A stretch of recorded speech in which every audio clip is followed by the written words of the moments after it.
Hello everyone, welcome back.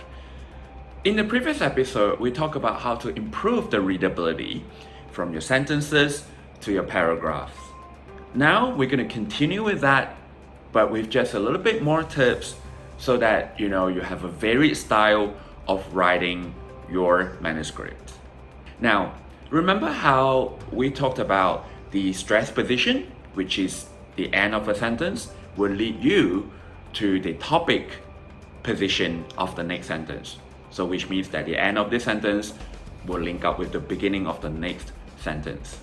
Now, sometimes you can also introduce a topic position at the beginning of the paragraph and using this as a guide to start your subsequent sentences. Now let's look at the example here. Right, lecturers were positive about the effectiveness of technology in teaching. So you begin the paragraph talking about lecturers. So from here on in, you signal to the reader that, okay, I'm going to talk about lecturers. So then the next sentence you can say, they reported the effectiveness, and it's understood that they here refers to the lecturers. And then the next sentence, you continue with it, talking about, well, most of the lecturers reported to be comfortable. And finally, the last sentence of the paragraph is one of the lecturers. So as you can see, there's a very logical and coherent flow here. You start this paragraph with lecturers, then you talk about, well, most of the lecturers, and finally, you talk about one of the lecturers.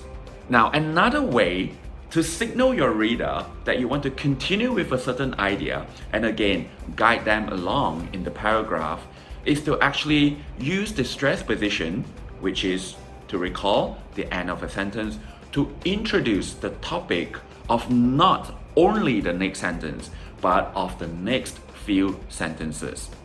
For example, findings in this study are presented in 4 sections. Now, a sentence like this would immediately bring upon the idea to your reader that you are going to talk about the 4 sections. So then your subsequent sentences would begin with the first section, the second section, the third section, followed by finally, respectively. Okay?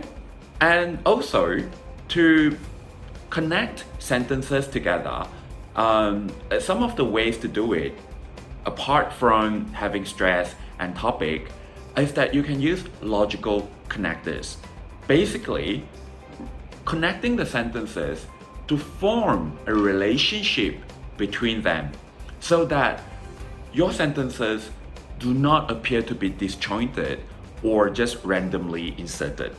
Okay? So as you can see from the examples here, if you want to talk about sequential, like processes, you can use words like until, after, or before. If it's causal, then of course you want to use words like because or because of, or owing to, and therefore.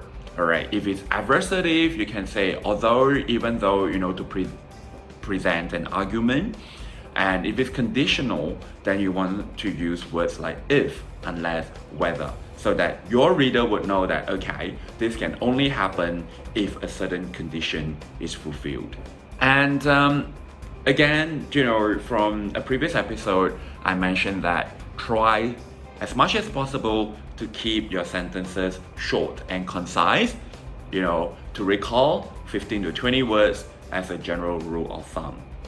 So to make it clear, short and direct, we don't want to add additional words that make no meaning, especially when you're using verbs, right, which are action words.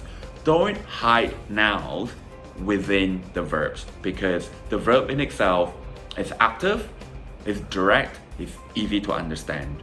So for example, instead of saying that we made an estimation or we made a decision, we can simply say we estimated, alright, we decided, or we assessed, instead of saying that we conducted an assessment.